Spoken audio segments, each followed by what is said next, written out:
दोस्तों स्वागत है फिर से एक वीडियो में।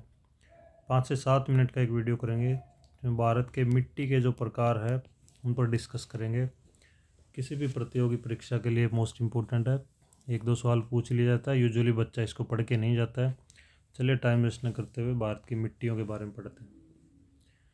सबसे पहला है दोस्तों जलोढ़ मिट्टी, या इसको एलुवियल सॉइल भी बोलते हैं इंग्लिश में। ये कहाँ पाई जाती है? ये अपने गंगा ब्रह्मपुत्र मैदान, पंजाब हरियाणा यूपी बिहार बंगाल असम का तो कुछ ही पार्ट है, बट नॉर्थ इंडिया में ज़्यादा पाई जाती है। ये बहुत ही उपजाऊ मिट्टी होती है दोस्तों। इसमें क्या ज़्यादा मिलता है? पोटाश व चूना पत्थर बहुत ज़्यादा मिलता है। दो प्रकार की होती है, खादर को नहीं बोलते, बांगर को पुरानी बोलते। कौन सी फसल होती है? गेहूँ, धान, गन्ना और जूट भी। नंबर 2 पे है भारत की मोस्ट इम्पोर्टेंट मिट्टी है भी, ब्लैक सोइल, काली मिट्टी। इसका दूसरा नाम क्या है? रेगुर मिट्टी। कितनी बार तो ये पूछ लिया जाता है इसका दूसरा नाम क्या है? रेगुर मिट्टी। ये इसका कलर होता है दोस्तों, थोड़ा सा काले कलर की होती है, ब्लैक कलर की। कहाँ पाई जाती है? महाराष्ट्र है, मध्य प्रदेश है, गुजरात है, तेलंगाना है। वेस्टर्न इंडिया में ज़्यादा पाई जाती है। काले रंग की है, चिकनी है, नमी रोकने की क्षमता अधिक होती है। इसमें दरारें पड़ जाती है ग्रीष्म ऋतु में। कौन सी फसल ज़्यादा होती है? कपास होती है और सोयाबीन और ज्वार भी होती है। नंबर 3 पे दोस्तों रेड सोइल या लाल मिट्टी। इसकी क्या विशेषता है? ये तमिलनाडु, कर्नाटक, आंध्र प्रदेश, उड़ीसा, साउथ इंडिया में ज़्यादा पाई जाती है। इसका ऐसा कलर होता है दोस्तों, रेड कलर की होती है। ये इसकी लाल मिट्टी का रंग लाल लाल क्यों होता है? लो ऑक्साइड के कारण लाल रंग होता है, लो ऑक्साइड के कारण। ये बहुत बार ये पूछा गया। नाइट्रोजन और फास्फोरस की कमी होती है इसमें। फसलें क्या होती है? बाजरा, मूंगफली, दालें। नाइट्रोजन और फास्फोरस की तो कमी लगभग भारत की सारी मिट्टी में ही है। अगली मिट्टी दोस्तों लैटेराइट सोइल। ये कहाँ पाई जाती है? ये पश्चिमी घाट, पूर्वी घाट, केरल, कर्नाटक, इन क्षेत्रों में पाई जाती है। घाटों पे ज़्यादा पाई जाती है दोस्तों। अधिक वर्षा वाले क्षेत्र, यहाँ पे वर्षा बहुत होती है ना घाटों पे। अम्लीय, कम उपजाऊ।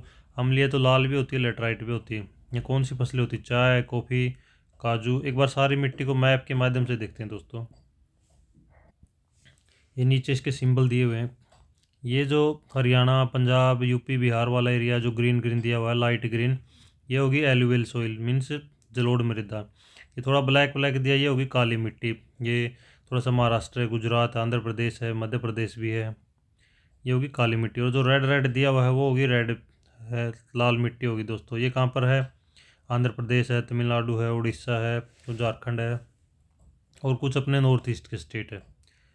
इसके बाद बची लेटराइट मिट्टी जो येलो कलर में दी हुई है। ये देखो साइड में, ये जो पूर्वी घाट है, पश्चिमी घाट है, थोड़ा सा पूर्वी घाट है, और ऊपर की आसाम की पहाड़ी, इधर इधर मिलती है ये लेटराइट मिट्टी। इसलिए इसमें चाय, कॉफ़ी, इस तरह की फसलें होती मसाले वाली। तो लेटराइट मिट्टी कम उपजाऊ होती है दोस्तों। अगली मरुस्थलीय है, शुष्क मिट्टी। ये राजस्थान, गुजरात में पाई जाती है। बाजरा, ज्वार होता है। जैविक पदार्थ कम होते हैं इसमें। अगली पर्वतीय है, वन मिट्टी है। हिमाचल में, उत्तर पूर्व भारत में पाई जाती है। यहाँ भी चाय, सेब, ये सब होता है। कार्बनिक पदार्थ इसमें अधिक होते हैं पर्वतीय मिट्टी में।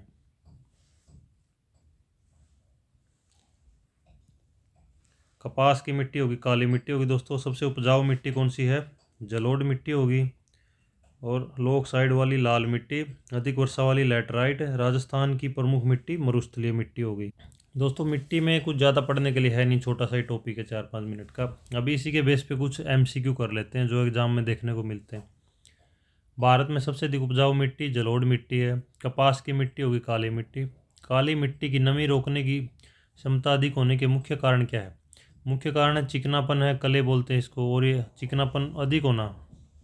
लोक साइड की अधिकता के कारण रंग वाली मिट्टी लाल रंग, लाल मिट्टी होगी। अधिक वर्षा वाले क्षेत्रों में लैटराइट मिट्टी ज़्यादा है, पश्चिमी पूर्वी घाट पे। खादर और बांगर किस प्रकार की है? जलोढ़ में से निकली है। खादर नहीं है, बांगर पुरानी है। मरुस्थलीय मिट्टी का प्रमुख गुण रेतीली व कम नमी। चाय और कॉफ़ी के लिए खेती के लिए उपयुक्त मिट्टी है, लेटेराइट है। हिमालयी क्षेत्रों में मुख्य रूप से कौन सी मिट्टी पाई जाती है दोस्तों? वन व पर्वतीय मिट्टी। पीट व दलदली मिट्टी की विशेषता कार्बनिक पदार्थ बहुत अधिक होना। भारत में काली मिट्टी का निर्माण मुख्यतः किस शैल से हुआ है? बहुत इंपॉर्टेंट सवाल है दोस्तों ये। ग्रेनाइट, बेसाल्ट, बलुआ पत्थर। बेसाल्ट से हुआ, काली मिट्टी का बेसाल्ट से। किस मिट्टी में नाइट्रोजन, फॉस्फोरस की कमी होती है? लाल मिट्टी में, ऐसे तो सभी में होती है बट लाल तो एकदम उपजाऊ ही नहीं है मिट्टी। बांगर मिट्टी की अपेक्षा खादर मिट्टी क्यों अधिक उपजाऊ है? नई जलोढ़ परत के कारण। कौन सा राज्य लैटराइट मिट्टी के लिए प्रसिद्ध है? लैटराइट पाई जाती है पश्चिमी घाट पे, पूर्वी घाट पे। पश्चिमी घाट कहाँ? केरल में है, केरला। काली मिट्टी की दरारें किस ऋतु में दिख? ग्रीष्म में। इनमें से कौन सी फसल लाल मिट्टी में अच्छी होती है? मूंगफली होती है। मरुस्थलीय मिट्टी में किसकी मात्रा सबसे कम होती है? जैविक पदार्थ नहीं होते। भारत के किस क्षेत्र में पीट व दलदली मिट्टी प्रमुख रूप से? केरल में। पर्वतीय मिट्टी सामान्यतः किस कारण कम विकसित होती है? मृदा अपरदन बहुत ज़्यादा होता रहता है। इनमें से कौन सी मिट्टी धान की खेती के लिए अपनी जलोढ़ हो गई? भारत में जलोढ़ मिट्टी का सबसे बड़ा विस्तार किस मैदान में दोस्तों? गंगा ब्रह्मपुत्र मैदान में। काली मिट्टी का दूसरा नाम रेगुर है। लाल मिट्टी का लाल रंग क्यों होता है? लो ऑक्साइड के कारण। इनमें से कौन सी मिट्टी अम्लीय प्रकृति की होती है? सी लैटराइट है, लाल भी होती है, लैटराइट भी। मरुस्थलीय मिट्टी में सामान्यतः किसकी अधिकता पाई जाती है? रेत ही है। बांगर मिट्टी की विशेषता क्या है? पुरानी जलोढ़ मिट्टी। इनमें से कौन सी फसल काली मिट्टी में सर्वाधिक उपयुक्त है? कपास है। लेटराइट मिट्टी में खेती संभव होती है उर्वरक देने पर, क्योंकि ये उपजाऊ नहीं होती, उर्वरक दोगे तो इसमें कुछ हो जाता है। पीट मिट्टी में किस तत्व की मात्रा अधिक होती है दोस्तों? कार्बनिक पदार्थ की। पर्वतीय मिट्टी मुख्य रूप से कहाँ पाई जाती है? हिमालय क्षेत्र में। किस मिट्टी में चूने की कमी पाई जाती है दोस्तों? लाल मिट्टी में। काली मिट्टी की जल धारण क्षमता अधिक होने का कारण क्या है? चिकनी है ये। भारत में लेटराइट मिट्टी का निर्माण मुख्यतः किस प्रक्रिया से किया जाता है? लीचिंग से। अपक्षय से किया जाता है, लीचिंग से। कौन सा एवं सही सुमेलित है?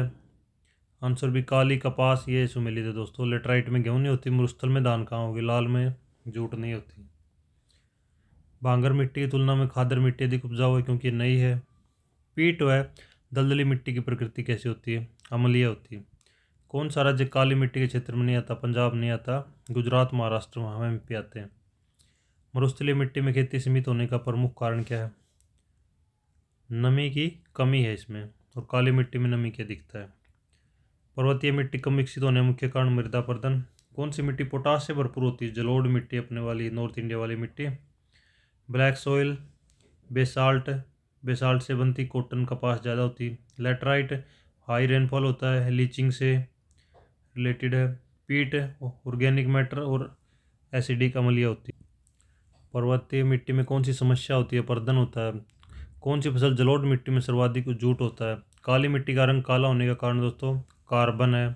रेगुर को, काली मिट्टी को रेगुर कहा जाता है। खादर ज़्यादा उपजाऊ है, बांगर कम है। लेटराइट अधिक वर्षा, पीट ऑर्गेनिक मटेरियल अधिक होता है।